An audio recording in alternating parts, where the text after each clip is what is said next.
Sean bienvenidas y bienvenidos a su programa Lumen Gentium.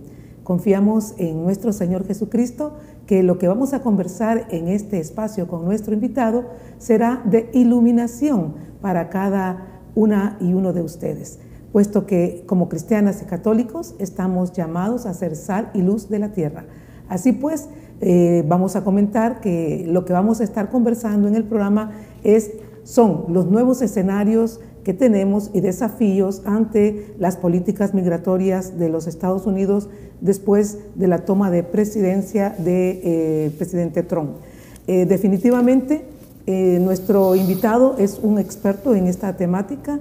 Él es miembro de la Red Clamor y también es un misionero escalabriniano, que es una congregación que su misión principal es propiamente atender a migrantes que están ya sea de paso o en nuestro país o en cualquier país donde ellos se encuentran. Así pues, le vamos a dar la más cordial de las bienvenidas al sacerdote, al presbítero Fernando Cuevas. Gracias por estar con nosotros, padre. Gracias, Marlene. Gracias a toda la gentil audiencia. El tema para el cual he sido invitado pues es un tema muy actual que está generando mucha incertidumbre, desinformación y temor. Ante esto, pues como iglesia reiteramos nuestro apoyo a los migrantes y nuestro compromiso por la defensa de sus derechos humanos, ¿verdad? Por sus derechos humanos, y también nuestro compromiso por abogar por una mejor condición de vida en nuestros países que no genere la migración. Excelente. Usted dijo ahorita una palabra muy importante, o dos, muchas, pero me voy a quedar con dos que dijo: incertidumbre y desinformación. Queremos empezar por este aspecto, padre.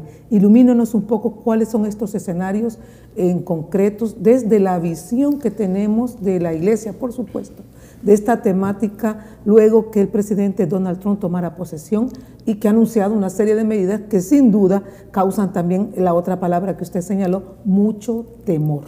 Sí, y creo que este es el objetivo principal de estas políticas.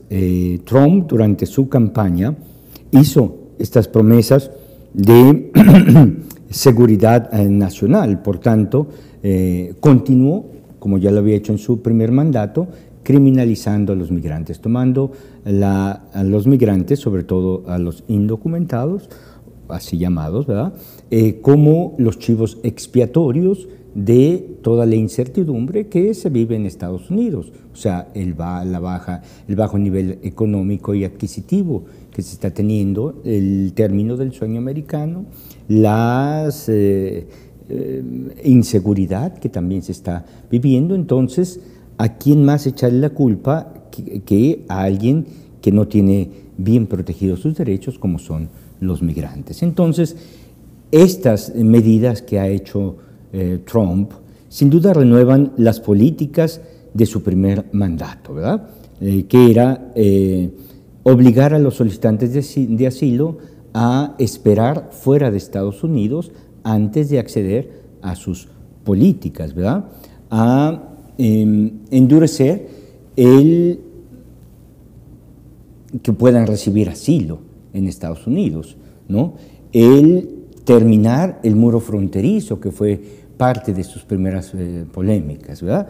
Y las nuevas, que es, bueno, terminar con la ciudadanía jus solus, que significa que no por haber nacido en Estados Unidos, en el territorio de Estados Unidos, tienes derecho a la ciudadanía, sino tienes que tener algún padre, ius sanguinis, como se dice en la abogacía, para poder acceder a la ciudadanía. Entonces, empezó con esta grande polémica, puesto que está envuelta en la Constitución, y para los estadounidenses la Constitución es algo sagrado y tiene un proceso, no es solamente una orden ejecutiva, hay que tener también la capacidad política para cambiar nuestra Constitución americana. Y digo nuestra porque yo soy ciudadano también americano. Bien, otra de las novedades que conlleva esta acción es la de involucrar siempre más al ejército en la búsqueda e identificación de los migrantes, no solamente aquellos que tienen alguna infracción administrativa o crimen, como también se dice en Estados Unidos, sino toda la lista, grande lista, de los que están ya en proceso de deportación, que generará toda una serie de conflictos y de imputaciones legales, pero también de desafíos logísticos. O sea, no es fácil identificar a una persona que sabe cómo moverse también, que tiene probablemente ya los medios para y la capacidad de movilidad aún dentro de los Estados Unidos, de identificación. No es fácil, se tendrá que generar toda una nueva sistema judicial también para esto. Y la tercera, pues dar fin a la aplicación de las novedades que tiene,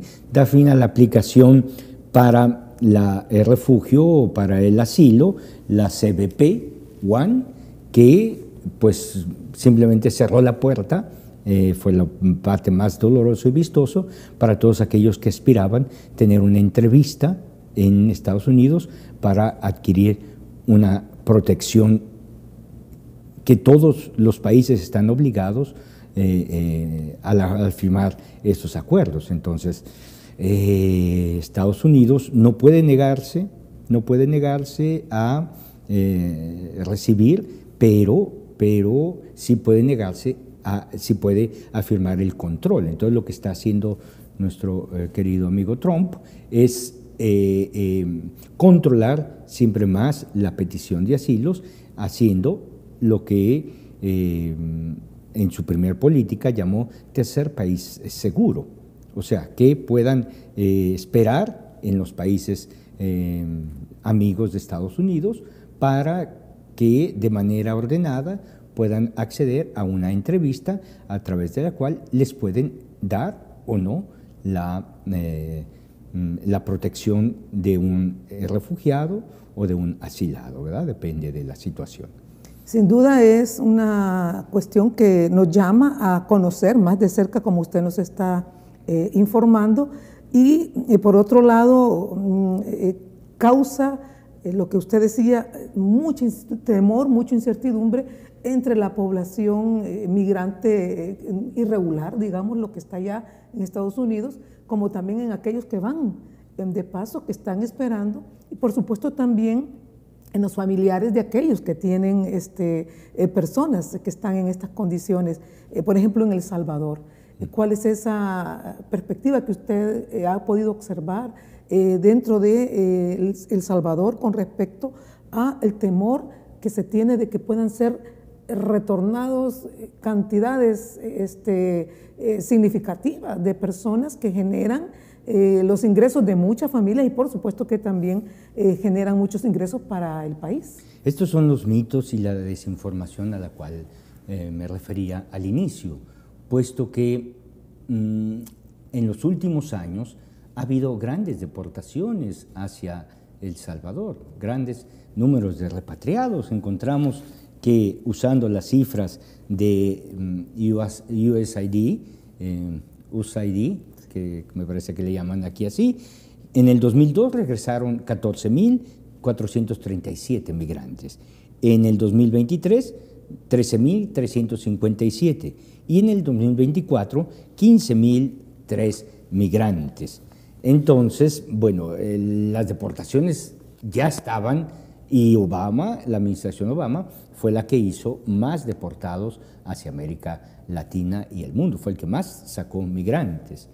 Los demócratas son más duros que los republicanos en este sentido. Lo que está haciendo Trump es utilizar esta política que ya estaba en acto en Estados Unidos para crear exactamente temor, para crear incertidumbre, para crear una polarización política de tal forma de él poder dirigir su política hacia la economía que él quiere. Entonces, bueno, tendremos que estar bien informados sobre qué en realidad, cuáles van a ser las implicaciones de esta nueva política. Todavía no lo sabemos. escuchamos en la radio, escuchamos en la televisión, escuchamos diferentes entrevistas que ya están sacando, que van a ir no solamente por quienes tienen proceso de deportación, sino también por residentes legales, sino también por aún ciudadanos que hayan adquirido la ciudadanía, la naturalización, pero todas estas son formas que todavía no están publicadas o concretadas, ¿verdad? Entonces, la primera cosa yo creo que tenemos que informar a nuestra audiencia es de estar informados, informados, no solamente a través de los medios de comunicación, sino con personas que ustedes confíen. Pueden ser abogados de inmigración, puede ser la pastoral social en la iglesia, o pueden ser centros centros legales a través del cual ustedes pueden recibir una orientación siempre más fiel de lo que les corresponde hacer. Por otro lado, para los que estamos acá, que también puede generar miedo y temor la invasión, el Estado no puede rechazar a los nacionales, El presidente Petro de Colombia dijo que iba a recibir solamente colombianos, puesto que son sus paisanos, y no de forma criminal, puesto que no son criminales, ¿verdad? Entonces, sin ataduras, sin esposas y demás, ya descargaron el primer avión y en forma legal, como cualquier país puede hacer. Entonces, yo no preveo la dramaticidad que están manifestando o que se está generando como psicosis. Yo estaría un poco más en calma, viendo, sí, analizando, estando preparado, y preparado significa, bueno, si soy residente en Estados Unidos, en la segunda parte hablaremos de cómo podemos prepararnos mejor, pero por lo pronto digo, estar bien informados, tener un plan de acción en caso de que yo me vea envuelto en alguna situación de deportación. Los familiares de acá, los sacerdotes, los agentes de pastoral, dar una buena bienvenida a los retornados, ¿verdad? Traen ya un peso grande en el sentido de un sueño americano fallido. Muchos de ellos también vivían al día, como se está viviendo, y llegarán con las manos vacías. Entonces, se tendrá que generar oportunidades y bienestar, pero yo no preveo una invasión masiva hacia América Latina. Muy bien, padre. De hecho, perdone que lo interrumpa, pero la Iglesia siempre ha atendido a los migrantes y vamos a tener que hablar de eso también en ese sentido, pero cuando regresemos, espérenos un momentito porque Lumen Gentium retorna en un instante. Ya regresamos con tu espacio de entrevistas Lumen Gentium.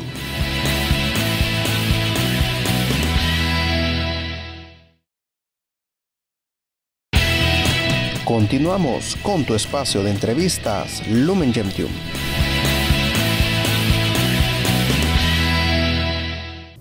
Retornamos con su programa Lumen Gentium. Estamos conversando con nuestro invitado, el sacerdote Fernando Cuevas, quien está iluminándonos en el tema migratorio luego de la toma de posesión del presidente estadounidense Donald Trump, que pues ha anunciado un endurecimiento, entre comillas, ¿verdad?, de las medidas contra los migrantes irregulares o indocumentados, como se llama también. Estábamos conversando con el padre en la primera parte sobre los escenarios, ¿verdad? Y nos hablaba él de que no hay que crear como alarmismo y que hay que estar bien informados. En este sentido, decía el padre que lo importante es que la Iglesia, como siempre lo ha hecho, esté preparada para darles una mano, para atenderlos. Y en este sentido, ¿cuál es la respuesta que sigue dando la Iglesia hoy que se daban estos anuncios, estas noticias tan duras? que asustaban y que alarmaban y siguen alarmando a la población migrante y a sus familias. También forjaron noticias en donde se decía que la iglesia siempre ha estado al lado de los migrantes y que es la institución que más los acompaña en el camino, en la frontera, etc. Nuestro fundador, Cristo, nos dijo: yo era migrante y tú me acogiste. Entonces es un mandato divino, es un acto de caridad, de fraternidad y de misericordia. En este año jubilar también es un acto de esperanza. Por eso, en ese contexto, invitamos como iglesia a los migrantes y a los familiares de migrantes a informarse. Y no solo informar, sino a consultar fuentes confiables de información que ayuden a tomar decisiones que garanticen la seguridad de ellos y de su familia. No siempre, repito lo que se dice en los medios de comunicación, en algunos medios sobre todo tendenciosos en las redes sociales, hacia el favor o en contra del migrante, pueden orientar nuestras acciones. Podemos informarnos a través de los órganos del gobierno, órganos de la iglesia o órganos jurídicos sobre qué en realidad está pasando o puede pasar. Buscar fuentes confiables. No podemos dejarnos llevar por falsas promesas.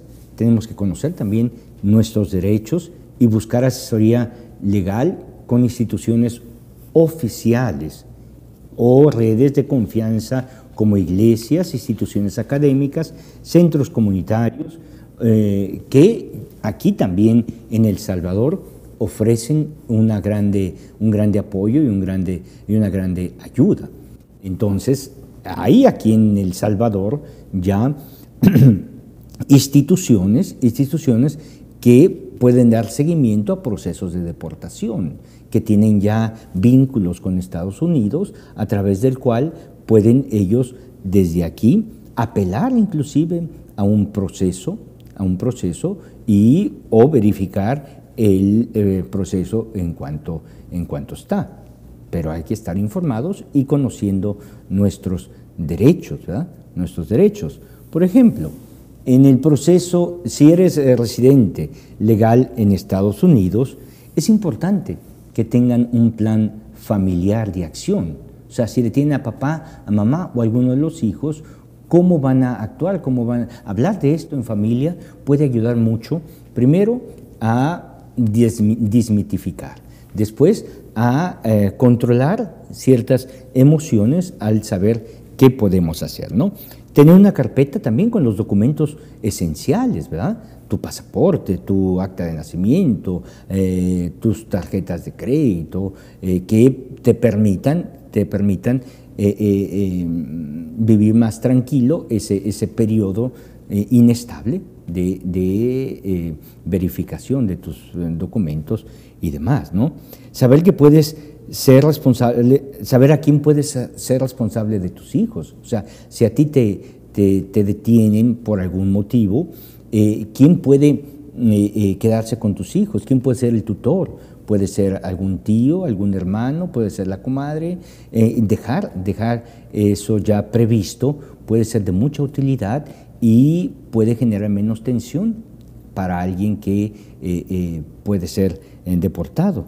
Memorizar el teléfono de quien pueda llamar en casos de emergencia. Ahora con los teléfonos ya no es fácil acordarme del teléfono de mi mamá, el teléfono de algún amigo que pueda ayudarme. Entonces es importante también memorizar algún tipo de teléfono de emergencia y sobre todo nunca mentir ni de tu nombre, ni de tu identidad, ni traer documentos falsos, porque esto no hay perdón para este tipo de acciones, Entonces, estas son las recomendaciones que hacemos para los que no son residentes en Estados Unidos, no tienen documentos allá.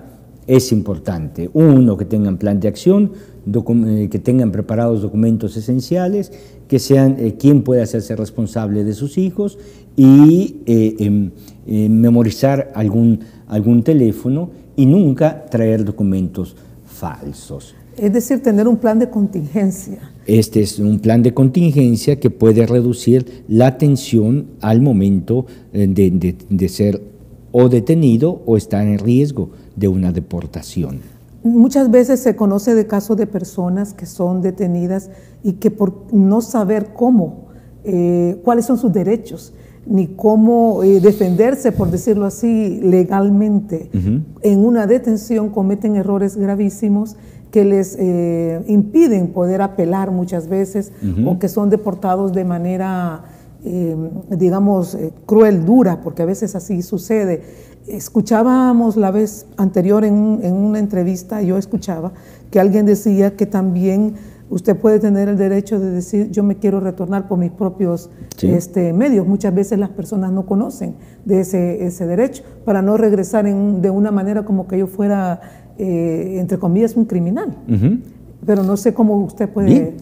Entonces, ¿qué hacer si eres residente legal en Estados Unidos y te detiene el ICE, que es el Departamento de Migración y Control de Aduanas en Estados Unidos? Ante todo, tienes el derecho de guardar silencio y tienes que decirlo en voz alta porque ellos tienen micrófono. Entonces, deseo guardar silencio. I wish to remain silent. I wish to remain silent. Es importante esta expresión, puesto que en un proceso puede ayudar muchísimo. No firmar ningún documento si no te lo leen o eres capaz de leer y entender lo que estás firmando. Puedes llamar a un abogado antes de responder a las preguntas o solicitar un intérprete también. Es importante saber esto. No es necesario que facilites información personal sobre tu nacimiento o situación migratoria cuando te entrevistas con un juez o cuando ya inicia un proceso con un abogado. Entonces podrás tú responder, o tu abogado por ti responder ante esas iniciativas. Nunca presentar documentos falsos porque tiene muchas implicaciones legales y no hay perdón. No ofrecer resistencia, o sea, no negarte a un arresto o a ser detenido. Pueden llevarte y no siempre inicia un proceso de deportación, si no hay un delito infraganti, ¿verdad? También investiga qué agencia te detuvo. Hay diferentes agencias que en Estados Unidos pueden detener a inmigrantes indocumentados. Entonces, toda esta información es importante que se la den saber a sus familiares, amigos y conocidos, y la pueden consultar en nuestras páginas, en nuestras redes, de tal forma que estemos preparados, ¿verdad? Estemos preparados. Muchos policías, muchos miembros del ICE son personas con una calidad moral, me consta, grandísima.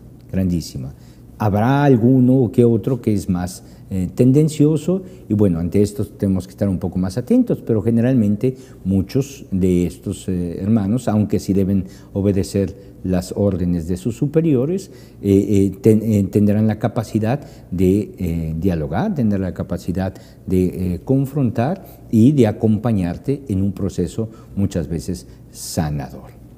Padre, cuando escuchamos todo esto, ¿verdad?, que es importante que las familiares de quienes están de manera indocumentada o irregular conozcan, ¿verdad?, y que también lo compartan con sus familiares que están en esta situación en Estados Unidos. Por un lado, también compartir toda esta información, pero al mismo tiempo prepararse también por el caso de la deportación acá en su seno familiar. Es decir, hay personas que pueden retornar que tienen familia todavía acá, pero también hay personas que pueden retornar que tienen mucho tiempo de vivir allá y que ya no tienen familia acá. En esos casos, ¿cuál debe ser, digamos, la actitud y, digamos, la forma de acompañar de la familia, si en el caso que lo hay, y cuando no hay familia, pues de la familia de la iglesia, que somos hijas e hijos de Dios? Como decíamos, es una realidad que estamos experimentando ya desde hace muchos años y aquí en El Salvador y en toda América Latina.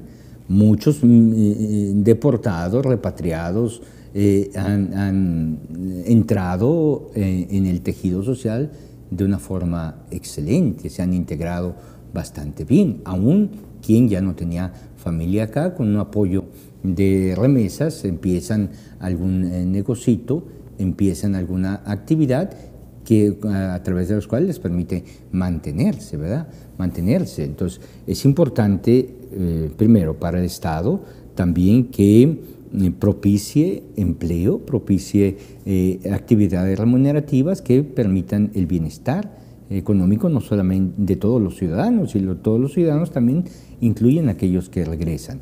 Como iglesia también con este deber humanitario y con este deber de amor hacia los demás, hablar bien de la migración. Hay una campaña muy interesante, habla bien de la migración. Muchas veces pensamos en los migrantes solamente como enviadores de remesas, y no, los migrantes son personas con alma, corazón, que muchas veces lo que necesitan es una palabra de ánimo. Entonces están acostumbrados a trabajar, y el que es gallita donde quiera canta. Entonces, bueno, creo que eso, hablar bien de la migración, quién pueda ofrecer algún tipo de trabajo para la reinserción o generar este tipo de apoyos puede ser también de mucha utilidad, abrirles espacio. Muchos de ellos traen o pueden traer economía al país, no solamente en remesas, sino en inversiones. Entonces, abrir estos ciertos espacios como iglesia, integrarlos también. Muchos de ellos se han convertido allá y son líderes allá. Entonces están muy bien preparados en catequesis, como ministros extraordinarios, como ministro de los enfermos, como mujeres.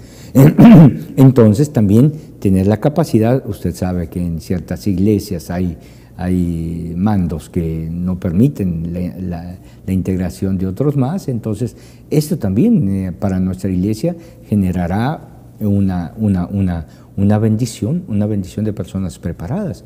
La mayoría de ellos será bilingüe, trilingüe, y esto también puede dar un impulso aún a nuestra iglesia para una mejor atención dentro de lo que es el complejo de la pastoral migratoria.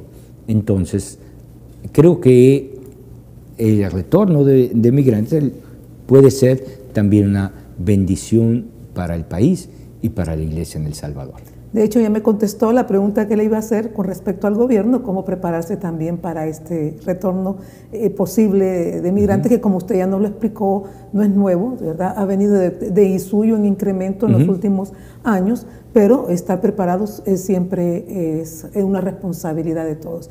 Muchísimas gracias, Padre, por haber estado con nosotros. El tiempo ya se nos fue de la mano, pero recordar lo que nos ha dicho usted, mantenernos bien informados de fuentes confiables, porque hoy que existen pues las redes sociales es muy bueno, nos permiten generar cantidad de información, pero recordemos que no toda esa información que circula muchas veces es confiable. Hay que ir a las fuentes realmente correctas. Esa es una de las cosas.